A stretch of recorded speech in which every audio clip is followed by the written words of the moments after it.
After a fabulous break on Pankor Island, we set sail for Penang Island. This was to be our rendezvous point to meet Justine and Paul, who were flying in from the UK to spend a few weeks aboard. En route, we stopped at the very calm and picturesque Talang Island. The next morning, with storms to our port and starboard sides, we carved a corridor for ourselves between the fishing nets to reach the first bridge of Penang, known as the Second Bridge, before anchoring off Jerry Jack Island for the night.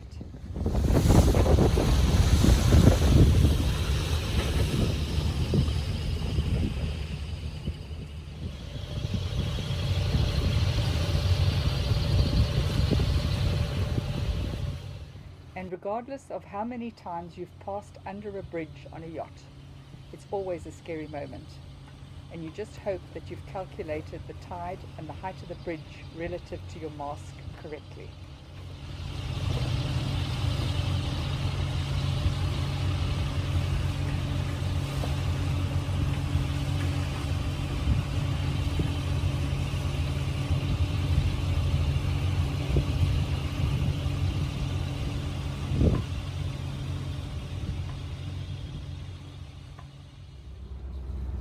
Approaching Jerry Jack Island was another bum-raising experience for us, as we had entered at low tide and the depth was rather shallow.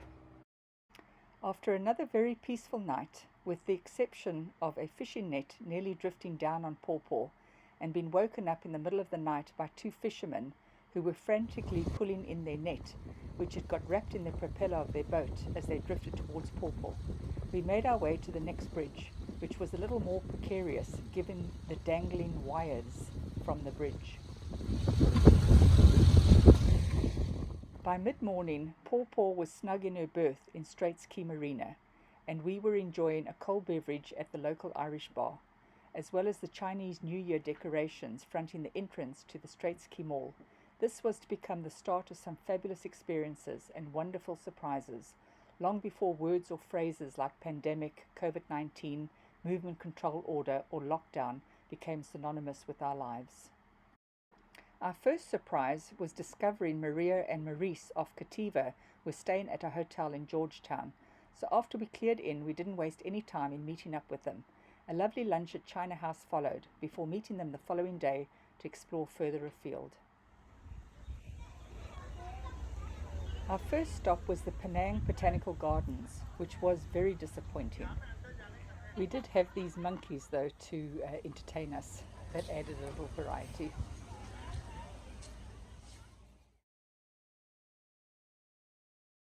And this was the only interesting plant that we saw.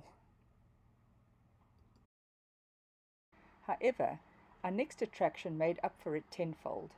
The Kek Lok Si Temple. We'd never seen anything like it, and to be there on Chinese New Year's Day to see the switching on of the lights was the extra treat. Everything we saw was absolutely stunning. Situated in the hills of Ayeyar Atam, it is the largest Buddhist temple in Malaysia, and research reveals that it is also an important pilgrimage center for Buddhists from Hong Kong, the Philippines, Singapore, and other countries of Southeast Asia.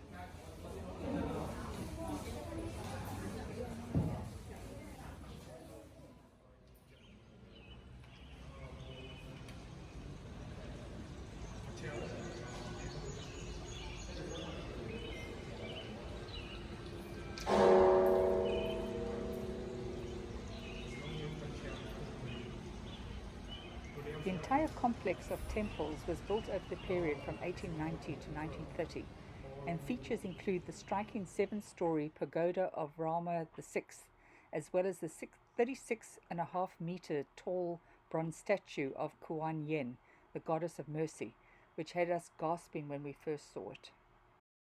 The spiritual location, facing the sea, and the inspiration of the temple were the works of Biao Lian, first abbot of the temple, establishing it as a branch of the Buddhist Vatican in Drum Mountain in the Hokkien province of China. The financing was sponsored by 5 leading Chinese businessmen of Penang, known as the Hakka Tycoons. Not surprisingly, various structures and artifacts were dedicated to these benefactors. From the middle level of the complex we made our way up to the top level, and this was an area we nearly missed because the vernacular to take you up was very difficult to find.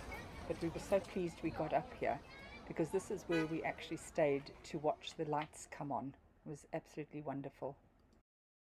The temple blends both Mahayana and Theravada Buddhism, as well as traditional Chinese rituals in the architecture and artwork, as well as in the daily activities of the worshippers. The main hall, which was completed first, houses a shrine to Guan Yin, together with many other female goddesses, including the Queen of Heaven, the Goddess of the Earth, and the Goddess of Childbirth. What was astonishing, though, were the throngs of people that were also out to enjoy the switching on of the lights. But of course, this was all taking place while cases in China were on the increase, and nobody had an idea what awaited the world with the pandemic.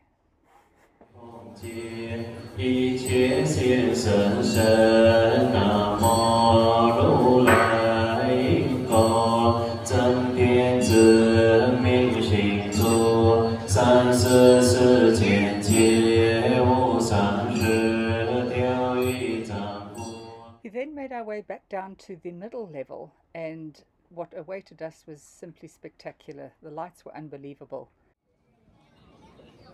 Nobody will believe us.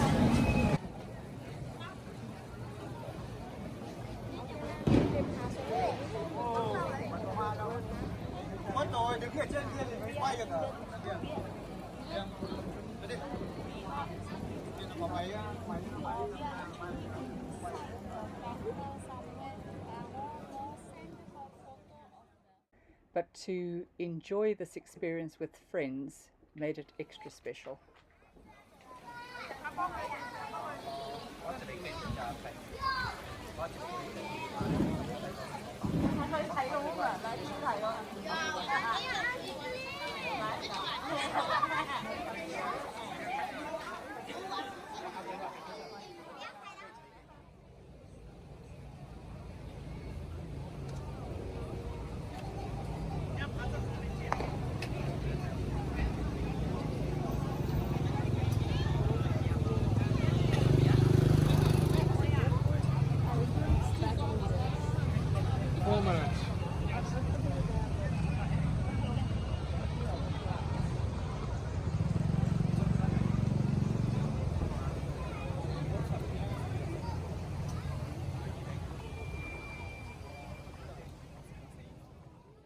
After saying our goodbyes to Maria and Maurice, who were returning to Kativa in Reebok Island Marina and heading to Thailand, we continued to enjoy the Chinese New Year festivities, which included the Emperor Jade's birthday celebration.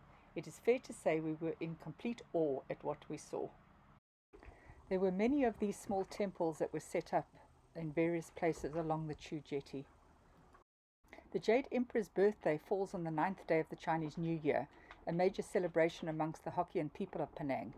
Due to its significance, not only in Penang but elsewhere too, the day is also known as the Hokkien New Year's Day. The birthday is celebrated with offerings of fruit and all sorts of food, such as mi ku, which is a steamed pink tortoise-shaped bun. We even saw a full roasted pig. Traditionally, the large tables are laid out where all the offerings are placed before the Jade Emperor, with sugarcane stalks flanking the front of the tables.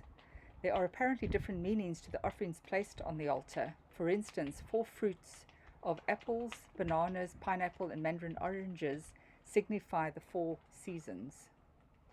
This grand celebration goes back to the year 1879 in China during the Tang dynasty, when a rebel tried to overthrow the Tang imperial government. The Hokkiens had to escape prosecution on the first day of the Chinese New Year, and a sugarcane plantation owner let them hide in his plantation. They hid there for 9 days, and when they emerged, the danger had passed. Given that it was also the Jade Emperor's birthday on the day they emerged, the Hokkiens believed that the Jade Emperor had saved them, and pay homage to this belief to this day. Various schools interpret the Jade Emperor as being either an incarnation of the 3 highest gods in the Taos Trinity, or ranked below them, but most Hokkien people, where the Jade Emperor is known as the Lord of the Heaven, is regarded as the supreme deity.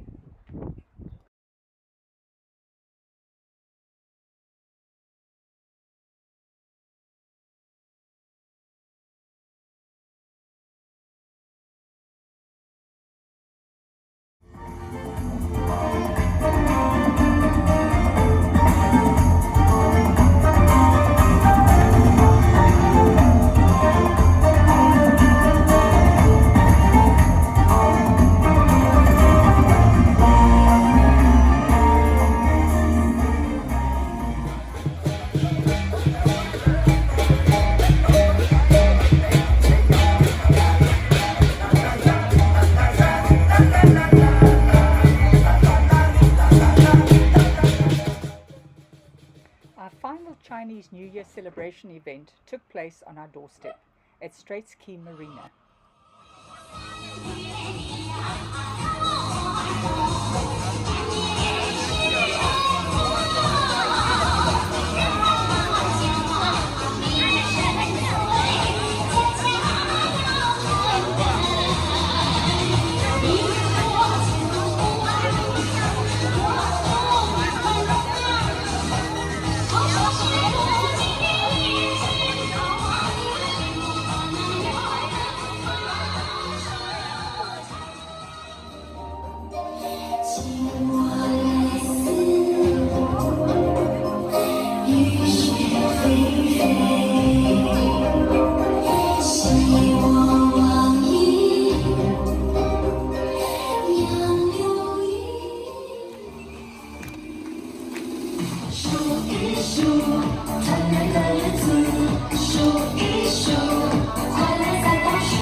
Sadly, the worldwide pandemic was in full swing by the time 2021 rolled around.